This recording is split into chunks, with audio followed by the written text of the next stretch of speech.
Bienvenue sur la chaîne YouTube Moula Causé. Je m'appelle Marianne.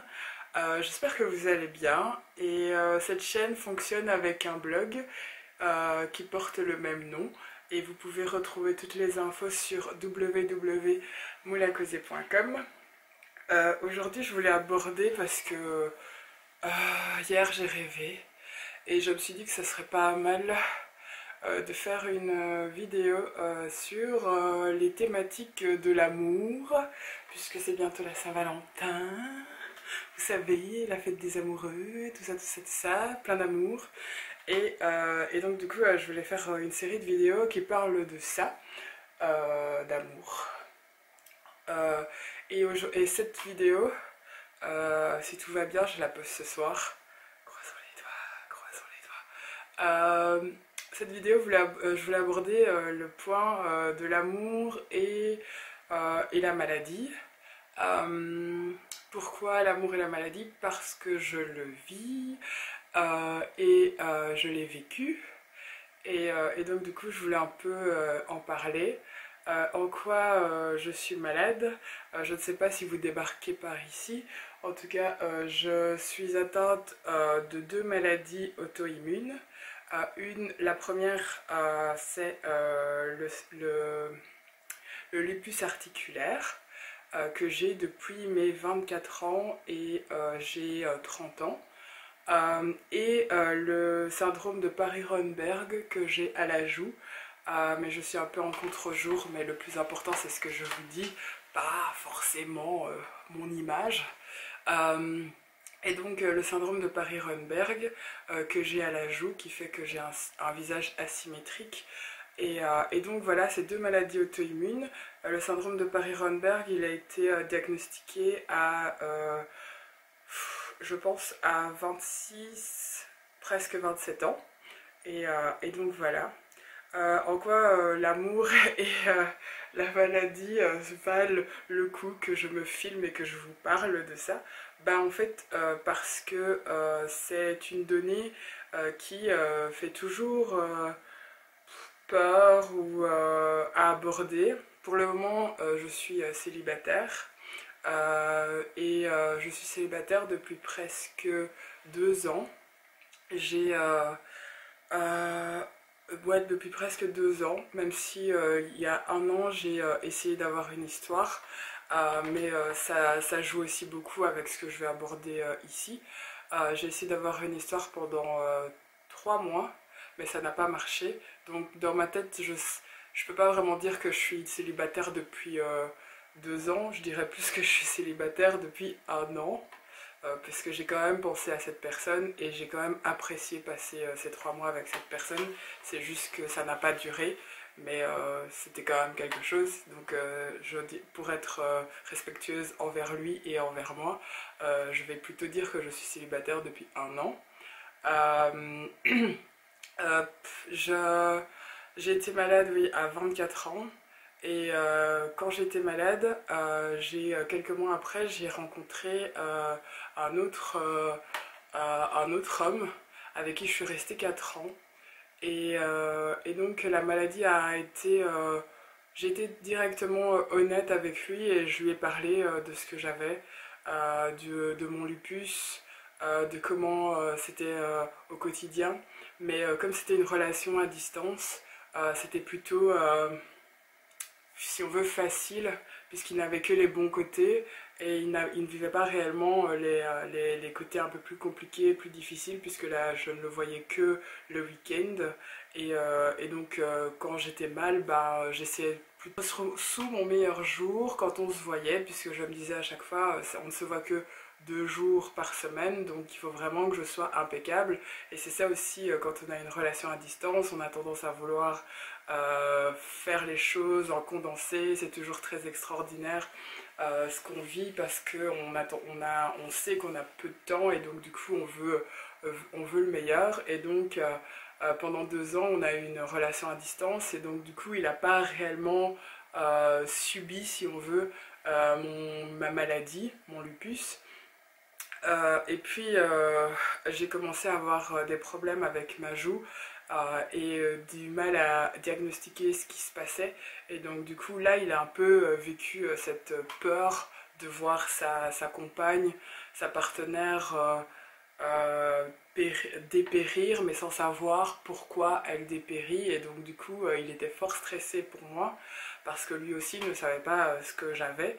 Et moi j'avais tendance à vouloir énormément le protéger et relativiser et minimiser ma douleur pour pas empiéter sur sa vie, pour pas trop empiéter sur sa vie.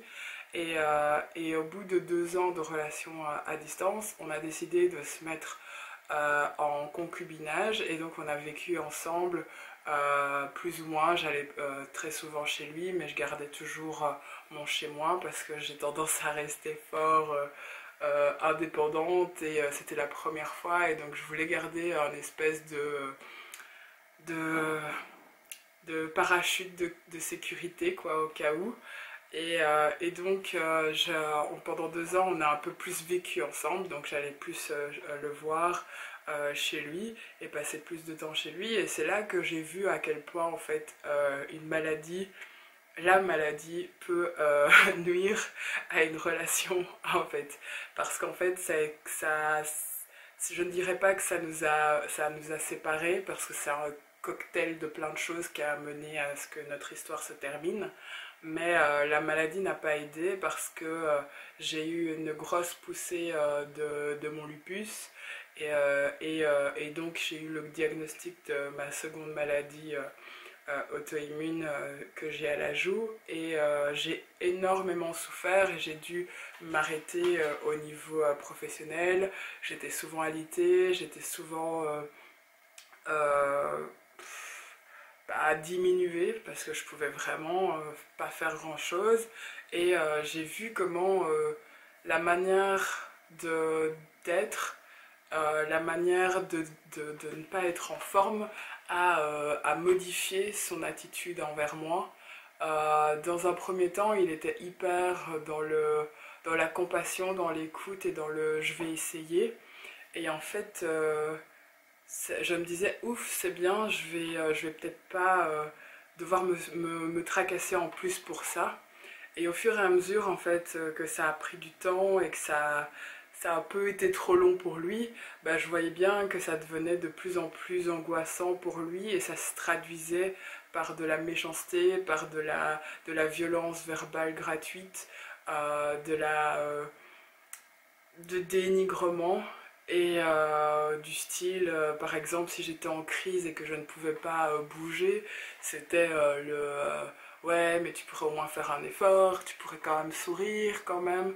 Et je lui disais, ben non, écoute, je suis là, je suis juste en feu, là pour pouvoir avoir, si on veut, un quotidien plutôt plus ou moins correct. J'essaye de venir déjeuner avec toi, mais rien que me mettre assise, ça me fait mal, donc du coup je ne saurais pas sourire parce que j'ai pas envie de sourire parce que je suis en pleine douleur, mais je fais ça, ce déjeuner, je m'assieds et déjeune avec toi parce que c'est important de passer du temps ensemble, même si je suis en crise, et ça a mené à plein de disputes, et je me suis rendu compte en fait que la maladie a été un énorme poids pour lui parce qu'il n'a pas su en parler, il n'a pas su le gérer lui et le communiquer.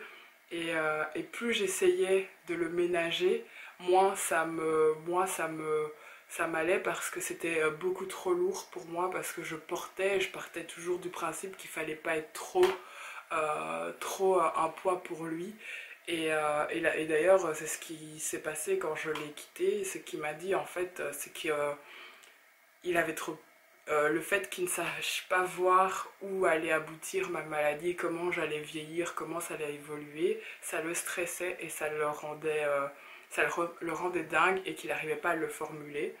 Et quand je l'ai quitté, et qu'il me l'a dit, je l'ai trouvé très hypocrite parce que je me suis dit, c'est fou, j'étais là.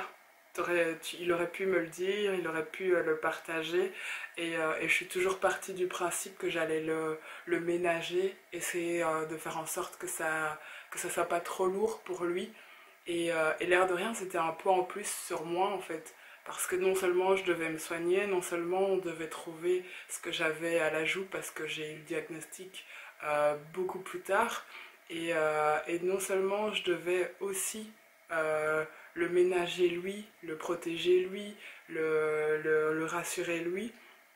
Et donc ça m'a énormément pesé et j'étais fort en colère quand je l'ai quitté parce que je trouvais qu'il n'avait pas été honnête avec moi et et que j'avais été un peu son infirmière en fait au final et que j'avais pas besoin d'être son infirmière. Et je trouve que c'était vraiment hyper pesant. Et ce qui était encore le plus dur, c'était le côté où quand de l'extérieur les gens apprenaient que j'étais malade, c'était toujours un peu lui qui était le héros. Parce que waouh, il est quand même avec une fille qui va mal, il est quand même avec une fille en plus qui est malade et handicapée physique. Donc oh là là, quel homme au grand cœur, il doit beaucoup l'aimer. Et donc ça rendait encore le truc beaucoup plus difficile pour moi à vivre au quotidien parce que je me disais en plus, l'air de rien, je peux pas me plaindre. Je peux pas me plaindre, je peux pas essayer de communiquer, essayer de parler de ça, parce qu'en fait, il me fait déjà une faveur en étant avec moi. Et c'est ça aussi que je trouve difficile avec nos idées de la réussite, du corps qui va, le corps qui est validé ou le corps qui est validiste. C'est qu'on a tendance à voir le partenaire de la personne malade ou en incapacité de faire des choses dites efficientes, productives, etc., ou handicapées, comme le héros. Et oui, je sais que c'est pas facile d'être le partenaire d'une personne qui est dans des incapacités lourdes ou plus légères ou je ne sais pas quoi, mais je veux dire, on est deux à tenir une relation. Et donc, je veux dire, on peut pas balancer tous les lauriers sur une personne sous prétexte que lui, comme il est dit normal ou valide, eh ben, c'est lui allez, qui a le scar en fait. Et ça, franchement, j'ai réellement été très en colère sur moi parce que je l'ai cru. Je l'ai cru et ça a joué sur le fait que je me suis tue. Je me suis tue sur ma douleur, je me suis tue sur le fait que des fois il était violent verbalement envers moi, psychologiquement avec moi, des fois oppressant et très maintenant il faut qu'on parle, maintenant tu ne bouges plus, maintenant très dans une pression même physique. Il m'a jamais tapé, mais il y avait une pression physique, un espèce de harcèlement constant en fait. Et je sais que je l'ai aussi fort laissé faire parce que je me disais, en fait, tu dois déjà être contente qu'il veuille de toi parce que vu pour le moment tu es dans un sale état, bah il est déjà là donc prends ce que tu as en fait. Et c'est ça que je regrette aussi dans cette vision qu'on a des couples, etc.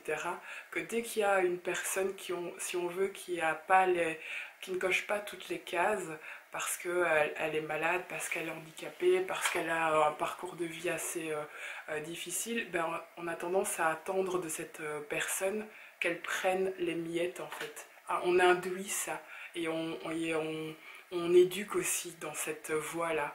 Et ça, je suis de moins en moins d'accord. Et donc, pour le moment, je suis célibataire et c'est aussi pour ça que mon histoire, il y a un an, n'a pas forcément fonctionné. C'est parce que j'étais énormément en colère, parce que j'avais pas envie de dire que j'étais malade, parce que c'est une vulnérabilité que j'avais pas envie d'assumer directement avec quelqu'un, parce que c'est un poids pour moi, c'est un poids pour la personne, et donc je me disais, ben, on se connaît pas encore assez, donc j'ai pas envie de le partager. Et c'est quelque chose que maintenant, et je suis contente aussi de ne pas l'avoir partagé, parce qu'au final, je me suis rendu compte que c'était une personne qui était géniale, formidable, mais qui n'était pas prête à partager une histoire, et donc c'est pour ça que ça a capoté et que on est resté en bon terme, mais que ça n'a pas été plus loin, parce que en fait je suis contente de m'être préservée et de pas lui avoir dit que j'étais malade, parce que d'une certaine manière je serais rentrée encore dans ces rôles là.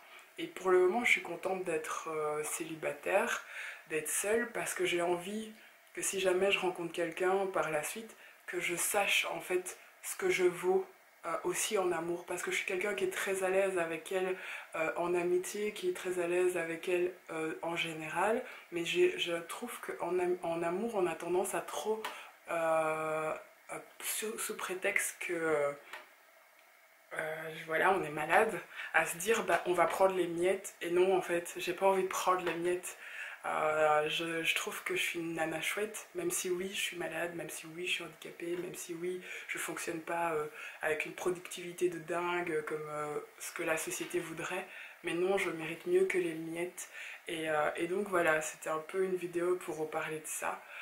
Je sais pas si c'est la pub pour l'amour et waouh pour la Saint-Valentin, mais je trouvais que c'était une manière aussi d'aborder une question et une réalité que certaines personnes ont, que moi je vis, et que voilà, ça vaut la peine d'en parler. Et j'espère que cette vidéo vous aura plu. Je sais pas si j'ai fait le tour de toute la question du l'amour et la maladie, mais en tout cas c'était mon expérience. Et je qu'à l'heure actuelle je réfléchis beaucoup. Je réfléchis beaucoup à partager sur le fait que je suis malade, que j'ai des maladies qui sont incurables, qui sont incurables, qui sont dégénératives. Et donc ouais, je réfléchis beaucoup quand je rencontre quelqu'un qui me plaît, à lui dire ou pas lui dire, à comment amener la chose, parce que euh, d'une certaine manière, je trouve qu'on rentre encore énormément dans des relations de pouvoir en fait. Dès qu'on nomme une vulnérabilité, je trouve qu'on a tendance à fort rentrer dans des rapports de pouvoir, et moi ça me gêne, et j'ai pas encore trouvé la personne en face de moi qui pourrait être mon partenaire, où j'ai senti que c'était où il n'y avait pas ce rapport de pouvoir, et donc du coup je préfère rester célibataire et, euh, et, euh, et me sentir égal à égal pour le moment quand je rencontre les gens. Et voilà, on verra où ça mènera, mais ouais, j'aimerais bien qu'on arrête de croire que sous prétexte que on n'est pas dans ce que la société avance comme être un corps efficient, comme un corps productif, comme un corps sain ou un corps valide, ça induit qu'on doit accepter et se contenter d'accepter et s'embrancher, parce que on reste des personnes, je suis une personne, et c'est important que je garde à l'œil ce que je souhaite et qui je souhaite rencontrer, et pourquoi je souhaite le rencontrer, et pourquoi je veux partager certaines choses, et voilà. Et je pense que ça peut être transposable à tout individu en fait, de jamais se perdre de vue en fait. C'est tellement difficile, mais c'est extrêmement important de ne pas se perdre de vue.